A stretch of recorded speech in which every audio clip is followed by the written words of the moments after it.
نكمل يا ولاد الدرس بتاعنا. كنا بنقول إن التصرفات اللي بتنم عن ذكاء طائر النورس إن هو كان بيقوم بتربيط التربة بأقدامه كي يخدع الديدان الموجودة فيها بأن المطر يهطل فتخرج ليلتقطها هو ويأكلها. ودي كانت إجابة أول سؤال.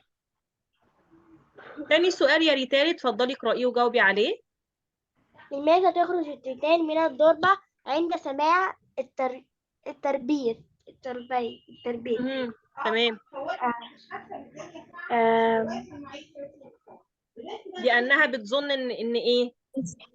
لأنها تظن أن المطر يمطر.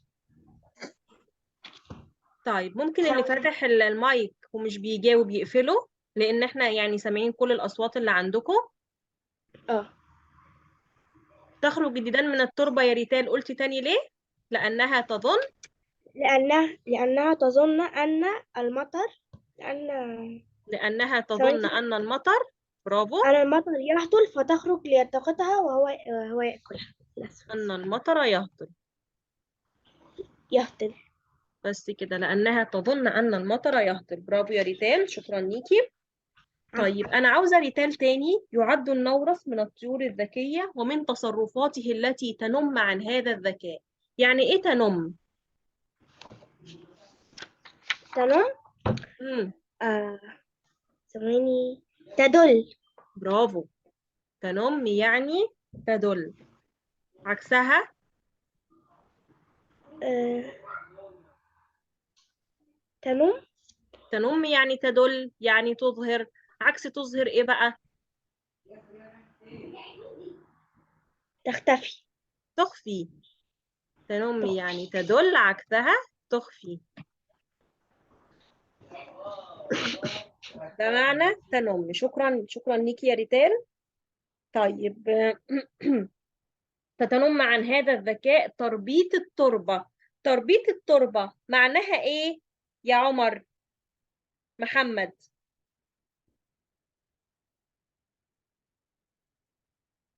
تربيط التربة بأقدامه. قلنا هو بيعمل ايه بأقدامه يا التربة. عمر؟ برافو. تربيط يعني ضرب. بيضرب ضربة خفيفة كده برجليه على التربة علشان يعني ايه يوهمهم ويخدعهم ان في مطر نازل. تربيط يعني ضرب. شكرا يا عمر محمد. بتول. كي يخدع الديدان الموجودة فيها بأن المطر يهطل. جمع مطر ايه؟ أمطار. أمطار. يعني ايه يهطل؟ ينزل. يهطل يعني ينزل. مضادها؟ أم... مضاد ينزل. مضاد ينزل. المطر نزل. مضاد. مش مضاد ينزل، مضاد ان المطر بينزل. عكسها ايه بقى؟ يهطل. توقف. برافو برافو عليك. يهطل يعني ينزل بكثرة. مضادها يتوقف. المطر توقف.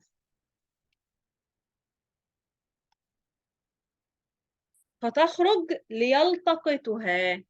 يعني ايه بقى يلتقطها يا خديجة؟ نعم. يعني ايه يلتقطها؟ يلتقطها. مم. عارف يا براء؟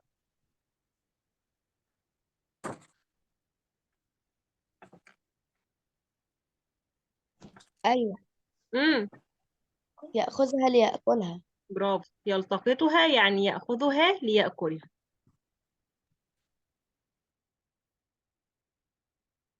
تمام يا ولاد. نشوف الفقرة اللي بعد كده. غذاء طائر النورس. قلنا النورس بيتغذى على الديدان اللي بتخرج من التربة. نشوف هو بيتغذى على ايه تاني.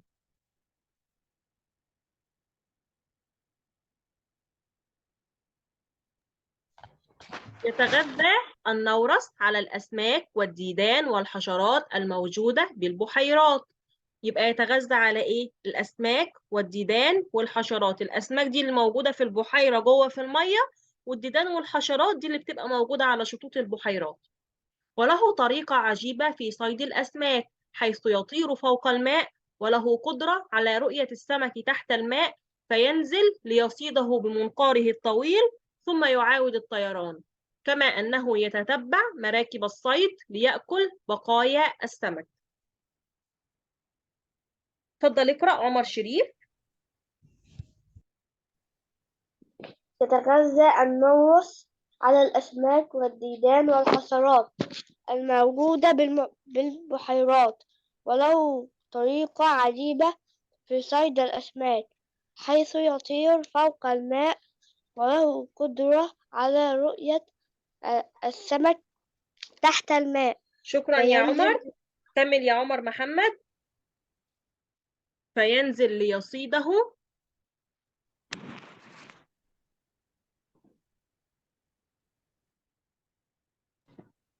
عمر محمد. ليصيد بمنقاره الطي- الطويل. الطويل، ثم يعاود. يعاود الطيران، كما أنه يتتبع مراكب الصيد، يأكل بقايا السمك. السمك. تمام.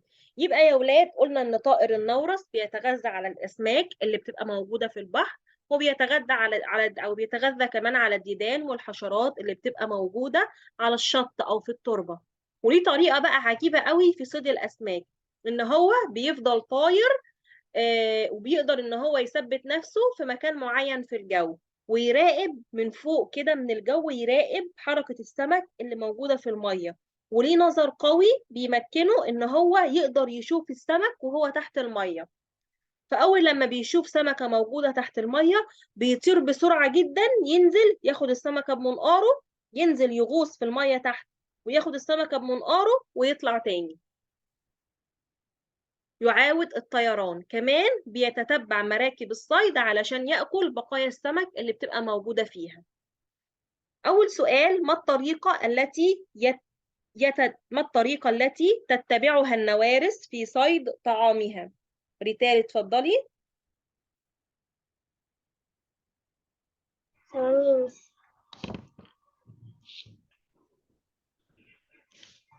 يطير فوق الماء حيث يطير فوق الماء، وله قدرة على رؤية الأسماك تحت الماء، فينزل ليصطاد بمنقاره الطويل، ثم يعاود الطيران. تمام، برافو عليكي يا ريتال. تبقى دي إجابة أول سؤال. يطير فوق الماء وله قدرة على رؤية السمك تحت الماء، فينزل يصيد بمنقاره الطويل ثم يعاود الطيران. تاني سؤال: لماذا تتبع النوارس مراكب الصيد؟ بتول. أن لماذا ماشي،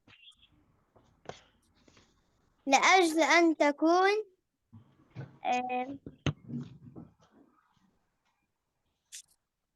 اهو تتبع مراكب الصيد لتأكل بقايا السمك. بقايا السمك. تتبع النوارس مراكب الصيد لتأكل بقايا السمك. بقايا تمام. السمك. تمام يا بتول. طيب قلنا يتغذى النورس على الأسماك. خديجة، الأسماك مفردها إيه؟ سمك. الديدان سمك. مفردها؟ الديدان مفردها دودة. دودة. الحشرات مفردها؟ حشري. حشرة. برافو خديجة. الموجودة بالبحيرات وله طريقة جمعها إيه يا براء؟ ليها طرق. جمعين.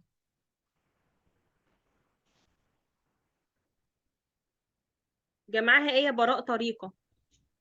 أول واحدة طرق، وتاني واحدة طرائق. برافو عليك، جمعها طرق وطرائق. جمع طريقة طرق وطرائق. ولها طريقة عجيبة. عجيبة مضادها ايه؟ اللي عارف يا ولاد يعمل ريز هاند. مضاد عجيبة.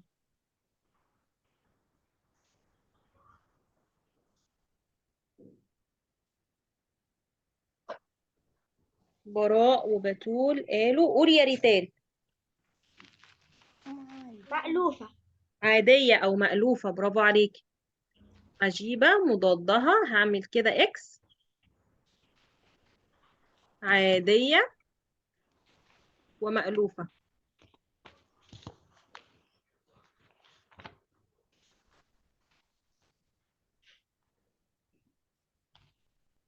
مم.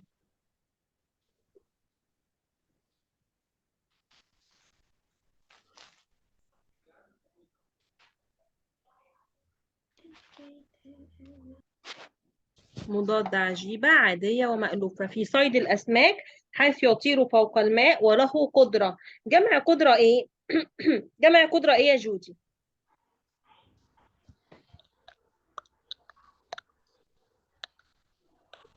قدرات جمعها قدرات. تمام، برافو يا جودي. فينزل ليصيد بمنقاره الطويل ثم يعاود. يعاود يعني إيه يا براء؟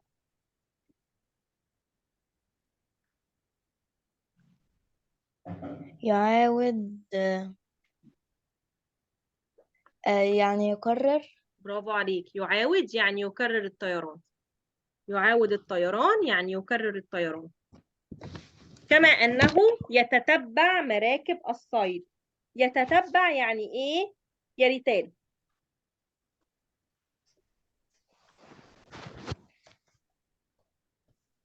ثانية سين. يتتبع يسير فيه. يسير في أثرها. برافو عليكي، يتتبع يعني يسير في أثرها.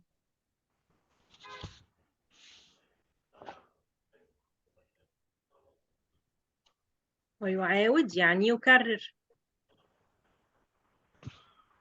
آخر فقرة عندنا هنا يا ولاد، مين ما قرأش؟ ريتال، جهزي نفسك يا ريتال عشان هتقرأي. يعني يا مس. كده كله قرأ صح؟ كله قرأ ما عدا ريتال.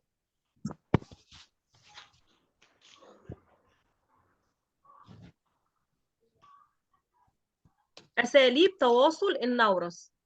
إن طائر النورس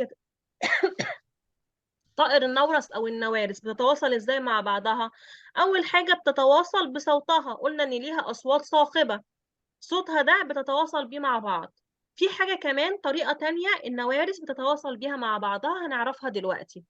أساليب تواصل طائر النورس. هذا وقد اكتشف العلماء أن للنورس عدة أساليب للتواصل، من خلال حركات جسمه أو التحليق بأسلوب محدد. يبقى هنا حاجتين بيتواصل بيهم مع أصواته الصاخبة.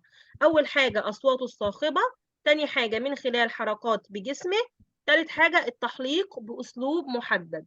يبقى 3 حاجات طائر النورس بيتواصل بيهم. ولديه بنية مجتمعية قوية تعمل بفاعلية ضد الحيوانات المفترسة. يعني إيه يا ولاد؟ يعني طائر النورس أو النوارس عامة ليها بنية مجتمعية، ليها بناء مجتمعي قوي. يعني هم دايما بيبقوا في مستعمرات، ودايما بيبقوا في أسراب، ودايما بيبقوا في جماعات.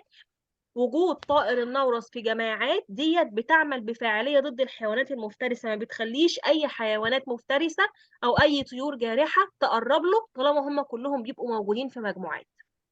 اتفضلي اقرأي يا ريتال.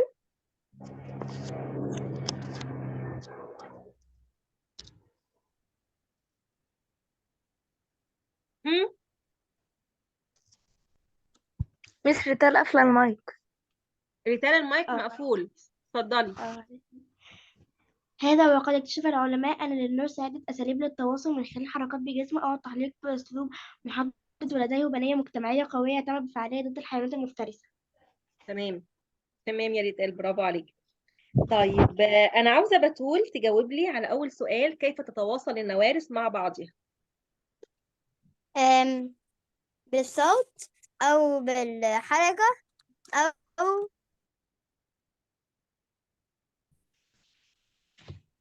أو التحليق بأسلوب محدد. يبقى أنا هكتب هنا من خلال الأصوات الصاخبة التي يصدرها،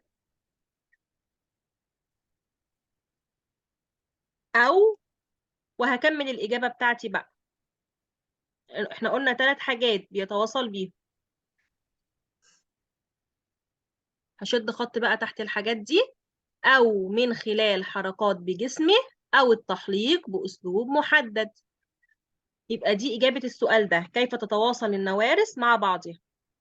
من خلال الأصوات الصاخبة التي يصدرها، أو من خلال حركات بجسمه، أو التحليق بأسلوب محدد. بيطيروا بطريقة معينة، الطريقة المعينة اللي هما بيطيروا بيها دي يعني زي إشارات. إشارات كده بيرسلوها ببعض من خلال إن هم بيطيروا بطريقة معينة، فدي تعتبر طريقة من طرق التواصل.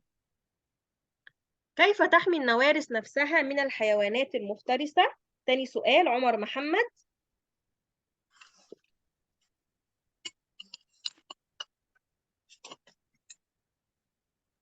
أيوة يا مس. كيف تحمي النوارس نفسها من الحيوانات المفترسة؟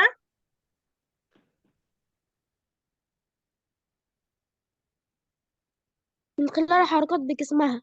لا، أنا ما بقولش هي بتتواصل إزاي، أنا بقول هي بتحمي إزاي نفسها من الحيوانات المفترسة.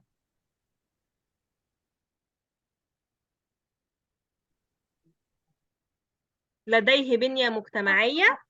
بنية تعيش مجتمعية في يعني بناء مجتمعي قوي. تنتشر، تعيش في مجتمع كبير. تمام، بس هنقول الإجابة اللي موجودة في الفقرة. أنت إجابتك صح يا عمر، بس إحنا هنقول الإجابة اللي موجودة في الفقرة إن هو لديه بنية مجتمعية قوية تعمل بفاعلية ضد الحيوانات المفترسة. شكرا يا عمر. طيب أنا عايزة عمر شريف يقول لي هنا بنية معناها إيه ولديه بنية مجتمعية.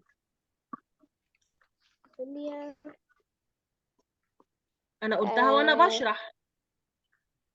يعني بناء. برافو عليك، بنية يعني بناء. هنكتبها هنا تحتها. لا، بناء همزة على السطر. بنية يعني بناء. هذا، شكرا يا عمر شريف. خديجة، هذا وقد اكتشف العلماء جمع مفردها ايه يا خديجة؟ العلماء عالم. جمع مفردها عالم، برافو يا خديجة. جودي، اكتشف العلماء أن للنوارس عدة أساليب. أساليب يعني ايه؟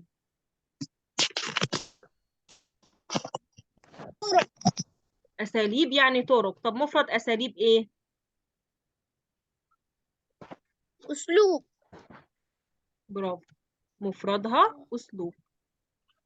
أساليب جمع نوعه ايه يا جودي؟ أساليب جمع تكسير. برافو عليك، أساليب جمع تكسير. أساليب يعني طرق، مفردها أسلوب. عدة أساليب للتواصل من خلال حركات جسمه. مفردها إيه يا خديجة؟ جسمه، جسم دي مفرد، جمعها إيه يا خديجة؟ جمعها جمع جسم إيه؟ جسم. جسم. أجسام. جمع جسم أجسام. تمام يا خديجة. من خلال حركات بجسمه أو التحليق. التحليق يعني إيه يا براء؟ الطيران. طيران. مضادها الهبوط. برافو، ممتاز. تحليق يعني الطيران عاليا.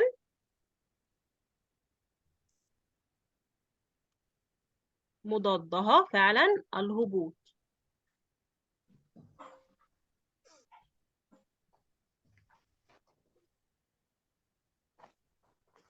طيب من خلال التحليق أو التحليق بأسلوب محدد يعني إيه يا جودي؟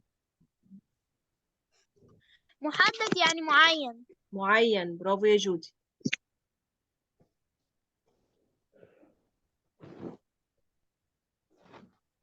محدد يعني معين. مش ملاحظين إن كل المعاني إحنا اللي قلناها مع نفسنا؟ ولديه بنية مجتمعية قوية. قوية بقى مضادها إيه يا جودي برضو؟ قوية ضعيفة. مضادها ضعيفة. برافو. تعمل بفاعلية. فاعلية يعني إيه يا عمر شريف؟ فاعلية. فاعلية يعني قول. فاعلية قدرة يعني على التأثير. برافو، القدرة على التأثير.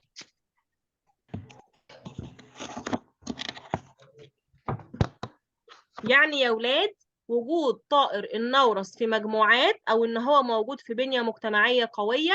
وجوده في بنية مجتمعية قوية ده بيعمل بفاعلية، يعني بيبقى مؤثر ضد الحيوانات المفترسة. فاعلية يعني القدرة على التأثير. مفترسة بقى مضادها ايه؟ عمر شريف قال. قول يا عمر محمد، مضاد مفترسة ايه؟ حيوان مفترس مضاده حيوان ايه؟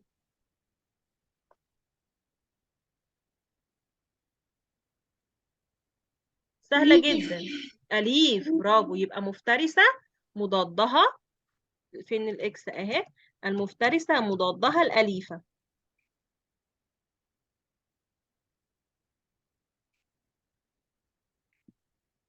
كده يا ولاد خلصنا الدرس، عاوزين نحل عليه. مش هنحل عليه، احنا عاوزين نحل، هسيبكم تحلوا عليه في الواجب، وعاوزين دلوقتي نحل مع بعض قراءة متحررة. ميزو يعني ايه قراءة متحررة؟ قراءة متحررة يعني مواضيع قراءة مش موجودة في الدرس أو مش موجودة في المنهج بتاعنا، بس بتبقى حاجات شبهها قوي، فيها نفس المعاني وفيها نفس المفردات بتاعتها، وبتبقى قريبة منها جدا، فاحنا بنقرأها وبنستخرج منها الحاجات المطلوبة.